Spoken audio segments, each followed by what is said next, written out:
Okay, hi guys, and welcome to the show. Very special review today, as finally we're going to be taking a look at Longines. I know it's been absolutely donkeys that I've been promising it, and finally I managed to track down this particular Moonphase from the Master Collection. The patrons actually voted for this, so I'm very happy because I get to deliver on my word. It does take me a while, but I get there I always get there in the end. So massive thank you to my good friend Matt for lending in his gorgeous Longines watch. Now, of course, before I get into this, I've got to do wristwatch check. I've put the Hoffman, my little Pepsi, the Rolex GMT Master 2, back in rotation. Haven't worn it for a while. You may have noticed it's been sitting in that watch winder, but today I finally put it back in rotation. Yes, it never gets old.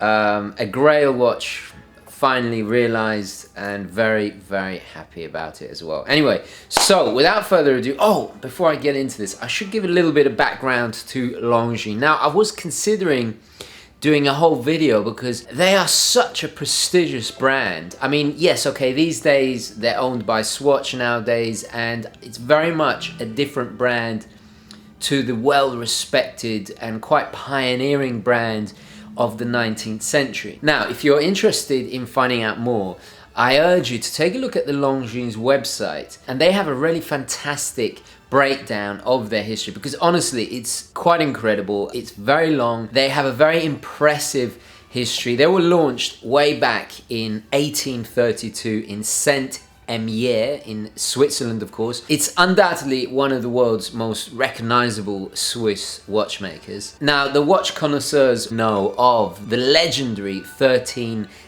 and is the perfect example of Longines and their high precision, totally in-house watchmaking. It is also the world's first flyback chronograph. 1936 13ZN is truly an iconic and highly respected movement based on a stunning column wheel design. It's a shame that Longines no longer make such beautiful in-house chronographs that they're so famous for. But even before that, they had their first wristwatch in 1913. And in fact, you'll see a little bit, a slight stylistic nods to that in the watch we're looking at today. Now, of course, the Master Collection was released in about the mid-2000s, and they pay homage to that rich legacy. Anyway, enough rabbiting on. Let's change perspectives and have a closer look. Today we are finally reviewing the Longines Master Collection Triple Calendar Chronograph Moonphase. Quite a long name there. The reference is L26734783. Now, this of course is from the Master Collection, as the name suggests. This particular watch comes in two sizes. Today we're looking at the 40mm version, and then of course there's a larger 42mm version. They both come in stainless steel, and I believe there's a precious metal. I think it's yellow gold. The version I have today is of course on a leather strap, and I think in my view it's more fitting, because immediately you'll see that it's quite a dressy number. This has been lent in by a good friend of mine. It's been worn a little bit, so it's nicely worn in. Alligator leather strap with very nice stitching, and of course it has a double push button deployer, signed of course Longines, as you can see. So you just push the two little buttons there and it opens very nicely. It's also very easy to adjust. I love how Longines have incorporated the logo, and then you just click it back, and then you can, and to the right fits. Nifty little design there. So of course this is the stainless steel. It's completely in stainless steel. There's no brushed surfaces. It's entirely polished. I must admit, I was a little bit surprised by that. Even on the back we have a beautiful very large display back, screw down case back of course, pushers on the side, crown at the 3 o'clock, and a little recessed pusher there for changing the day, but we'll get into that in just a moment. So let's get the basic dimensions out of the way, and I must reassure my good friend Matt that there is sellotape on the end of the calipers. People always ask me, why do I use metal calipers? Well, the plastic ones don't have that nice display. As you can see, Yep, it's 40 millimeters in diameter. We got a height of, what is that height? 14.3, so not the thinnest. Lug to lug, we're looking at 45.5. And of course, the lug width. And usually it's 21, which is a bit of an annoyance because, as you know, getting 21 millimeter straps is a pain. However, the scale generally on this one is a lot more conservative than the larger brother. And there are some very subtle differences. The larger 42 millimeter one has the crown, a larger crown, and is a little bit easier to wind. However, I feel with a watch so classically styled and elegant like this, I think a little bit more of an understated 40 millimeter size is more fitting.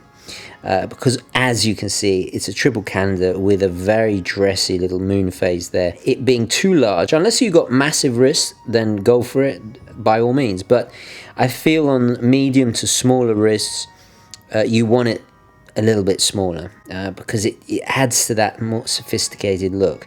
Because this really harkens back to an age, well, let's face it, the watches that this is so inspired by from the 20s and 30s, they were very rarely ever this big. So let's discuss that ravishing dial. We have so much going on there. So first of all, you'll notice that we have this beautiful, it's called a barley pattern, but to me, guys, I gotta be honest, it really reminds me of the imbrication of shingles or tiles.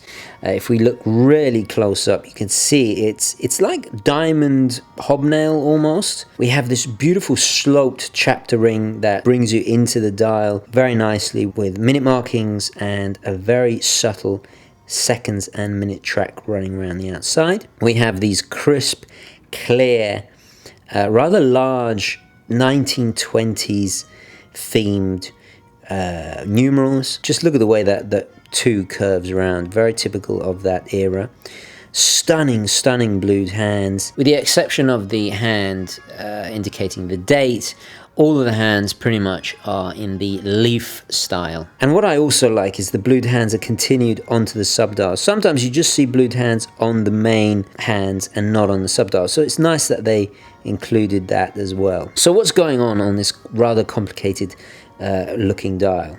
Well, we have 3 subdials in the typical Valjoux kind of setup, and they all have multiple functions. At the top, we have the 30-minute counter for the main chronograph, and embedded we have the day of the week and the month. On the register at 9 o'clock we have 2 hands. The smaller hands, as we just see, it's passing the other one there.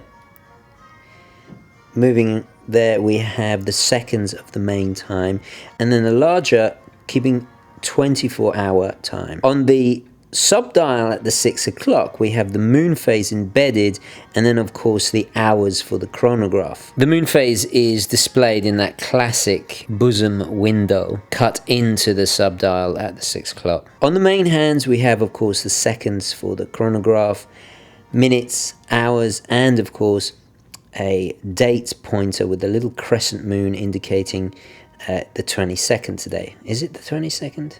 It's the 23rd. I need to I need to adjust that. But anyway, kind of countered to that subdial, we have a printed Longines logo with that, of course, that iconic winged hourglass automatic. Very nicely done. The printing is done impeccably well, considering this is not a flat surface. As you break it down, it's actually not that complicated, although at first glance it can be a little bit confusing. But once you get to know the watch, it's just the variety of complications packed into this little beauty is quite staggering, and without a doubt punches way above its weight. The subdials are all framed with a very slight high polished silver toned outline there. The actual dials, they have little patterns of concentric circles, and they just frame the different sections beautifully. On the Moonphase, you could just see, look at the way the gold plays there with the light. The subdial at the 6 o'clock continues that 1920s font. Unusually, the font used in the 24-hour is slightly different, more modern. I love how the hands and the main dial are just stacked up like a little pyramid. Beautifully done. and really quite captivating. It draws one in. So if we look at the profile view, we see there Longines signed crown and very kind of modern pushers. We have slight beveling on the curved lugs there. The case is relatively simple. There's not that much going on. Sapphire crystal is, of course, completely flat. And then on the back, this is where it really gets interesting. So inside, we have the Valjoux 7751, which, of course, is basically a 7750 but with added complications. So it's a 25 joule movement, has a power reserve of 48 hours. It operates at 28,800 vibrations an hour, and just like the Valjoux or ETA movement that it's related to, it really is a proven workhorse. Now the only downside is that it is a little bit thick, and you can kind of see that. So if we look closely at the movement, you'll see quite a nice amount of decoration. We have pelage work, we have beautiful Côte de Genie finishing on the rotor, Longines engraved very nicely in gold there. We of course have manual wind, and it is hackable as well. And the watch is water resistant to 30 meters, which I think for a watch of this style is perfectly fine. Now I must point out the box it comes in is beautifully made. We have this stunning wooden enamel box, and inside all the awards that Longines has been honored with over the years, and included is a little, I guess, tool to push that recessed pusher there. So I do apologize, it's upside down, it's just easier for me to see. You'll see the day of the week changing. Now you're probably wondering, with a watch this complicated and this many complications, it must be tricky to set all of these different dates and all the rest of it. However, it's remarkably easy. If you pull out the crown to the first position, it's a little bit difficult to do with gloves on, and you change it forward, you'll see the moon is now moving, which is nice because on Moonphases I've had before, sometimes they had recessed pushers and you had to push the little pusher for ages. I also love the way the moon is in gold. It's a little flash of gold, and the fact that it's a high polish catches the light beautifully, and the background is a very rich dark blue, almost matching the blued hands. I love the detail. We've got little stars there, and if we turn it the other way, you'll see that crescent moon hand for the date moving. So very, very easy. And then if you pull it out all the way, you can then change the main time, and as you cycle through the days of the week, I forgot to mention with the recessed pusher, that will also cycle through the month. As you change the main time, the 24-hour time changes as well. So it's remarkably easy, and I like that. Operating the chronograph, it's extremely solid feeling, very robust. Here it pretty much is unchanged from your standard Valjoux 7750, which we know all too well. Obviously we do not have any loom, so there's no need for a loom shot, and it would be, I think it wouldn't match the stylings of this watch. So let's pop it on the wrist and see how it wears. Okay, and there we go. So as you can see, it really does fit my petite wrist beautifully. The position of the lugs angle the strap nicely, so it rides the wrist very comfortably. Now the weight is just a smidgen under 100 grams. I think it's about 99 point something or other. So it's actually remarkably comfortable. The only issue is slight height. Let me just move the gloves out of the way.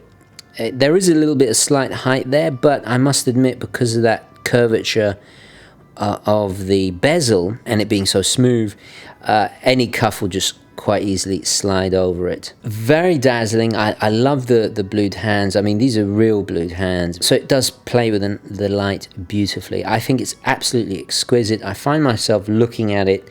It's quite enthralling, all the little detail. There are some negatives, but we'll discuss that in just a moment. Wearing it, I gotta say, one thing I really do like is the buckle. The way it's adjustable, you get a really nice, comfortable fit. You guys know I'm a big NATO strap fan. For me, this is a real pleasure to wear, and the quality of the strap is absolutely fantastic. And I think the quality of the watch generally is fantastic. It's a real, you do get a very kind of luxurious feel. Let's take it back to the studio and discuss its positives and negatives. And I've got to say, this is quite a, I didn't expect to have so many positives, so many negatives, a very divisive watch. So we'll start with the positives first of all. Undoubtedly, value-wise, it's very, very hard to beat. Considering the amount of complications you're getting, it packs a hell of a lot of horological muscle for the price. Now, typically I don't like to talk about prices too much because, for very specific reasons. First of all, you might be watching this in the future, 5 years from now, God knows, and prices fluctuate dramatically. Also, it's a little bit of bad form. However, we have to address it because here, I mean, the retail price, I think, is just about over 3 grand. My friend Matt got it for, I think he said just under 2 grand new during a clearance. There was a watch store that was an official AD, I think. They closed down, so he snagged this deal up. For that price, phenomenal, because you are getting a lot for your money. A ton of bang per buck, punches way above its weight. So undoubtedly, the value proposition here is very strong. Now, secondly, it's very tastefully done. We cannot deny that. It's traditional, classic aesthetics. One benefit of this is of course, it will always be in fashion. It will always retain its style as the years progress, because it is just so classic. It doesn't veer off too much with anything that's you know, too dramatic or too avant-garde or anything like that. The negative, obviously, that it's maybe a little bit too conservative, but I think actually a brand like this, they really do need to stick to that rich heritage that they're building the design of. Okay, thirdly, it performs admirably. I mean, we're getting about plus 6-7 seconds here. Excellent performance, and I've got to say, having the Valjoux in there, a hell of a lot more affordable to maintain and service than watches we typically see with this high range of complications, especially something as complication rich as this. I dread to think what a Patek with this amount of complications would cost to service or, you know, to maintain over the years. So that is, we should consider that. And lastly, the quality is there. It's very well made. Everything is beautifully done. You know, from the blued hands, the materials, the band even. I know some people have complained that the band is not, you know, the strap, the alligator, which is genuine alligator, by the way, is not substantial enough. I think it's great. I love the strap. I think it complements the dial very, very well. So let's move on to negatives. Now, it is a little bit tricky to read. The hands, all the hands are kind of leaf shaped. They're very similar. Sometimes it's difficult to differentiate at a quick glance. But then again, it's not a sports watch. It's not a diver, obviously. So kind of forgivable. But I have to say, it is a bit tricky to read, especially if you have not got perfect vision. It might be a bit difficult. Secondly, it doesn't really bring anything new to the table. There's nothing earth-shatteringly different or cutting edge here. What it does is something tried and tested, but very, very well. Maybe a tad boring, perhaps. Also, bearing in mind, a little bit later after the release of this watch, I think in about 2007, Longines released the retrograde, the even higher end watches in the Master Collection, and those really did, I feel, a little bit more exciting. However, I think the price does go up. Okay, fourth is definitely the 21mm lug width. Maddening to find straps in 21mm size. Very, very annoying. And I cannot understand why they did this, because 20mm would have complemented the scale of the head of the watch far better. I feel it's a little bit overpowering. Had it been 22, it would have definitely overpowered the case, the scale of it. I cannot think why they did this. It just makes no sense. 20 would have been much, much better. Definitely, maybe the biggest negative here. Okay, now the fifth negative is cost cutting. Now I understand Longines wanted to keep this more affordable, to appeal to the mid mid-range tier market kind of, which is a bit bizarre considering they were such a prestigious brand. So they've done things like the case. It's entirely polished, high mirror polish. There's no variation in the finishing. It almost seems a little bit unfinished, like they just rushed it. It would have been nice to see different surfaces. You know, I mean, look at an Omega case, for example, and all those beautiful variations and contrasting finishes. Also, the decoration on the movement, while we do have those beautiful chamfered edges and beveling and Côte de Genève and guilloche and all the rest of it, there's not one blued screw, which is a bit bizarre. And also, I feel they started to decorate it and then they go, no, they've maximized their budget, that's it, they've reached, you know. It feels like someone's gone through the watch and just taken away little things just to cut costs, and it's not good when it's evident in the watch. So, you know, for example, I think an applied logo, the hourglass with the wings, would have been a really nice touch. While it's printed beautifully, I think it would have balanced that subdial at 9 o'clock much better. Okay, and last negative, I've got to mention it, the crown. Now, this does not apply to the 42mm, but the crown is a little bit recessed. It's rather small, very difficult to manually top up, to manually wind the piece if you need to. And this was difficult even without gloves on, so I have to mention this. That does not apply to the larger version. I don't know why they didn't use the same crown or crown so dramatically different to the larger version. Doesn't apply when the crown is pulled out to set the time or anything like that. Just very minor. So as you can see, quite a long list of negatives. I'm a bit surprised. I thought this watch would really kind of wow me, but it has to be said at the same time it does offer a lot for its money. I've struggled to think of a watch around this price that offers that many complications. Okay, yeah, it's not the same brand we hold, the connoisseurs hold in such high regard, especially for their vintage pieces, but it does offer a lot for the money. It's undeniable. At the same time, let's not forget, for £1 more on the used market, you could get that Zenith El Primero with the Moonphase. I'll add a link, I did review, for £1 more. And that, you know, the movement is decorated, you know, tarted up to the nines. It's the El Primero, you know, it's not just a modified Valjoux 7751. Anyway, a fantastic watch nonetheless, and a massive thank you again to Matt for lending it in. I'm going to leave it there. Guys, don't forget to add your thoughts, queries, questions, opinions, all the rest of it down in the comments below. I love hearing your feedback. Thank you very much for watching. Please don't forget to like this video if you enjoyed it and found it useful. And as always, guys, I will catch you in the next one. Okay, ciao.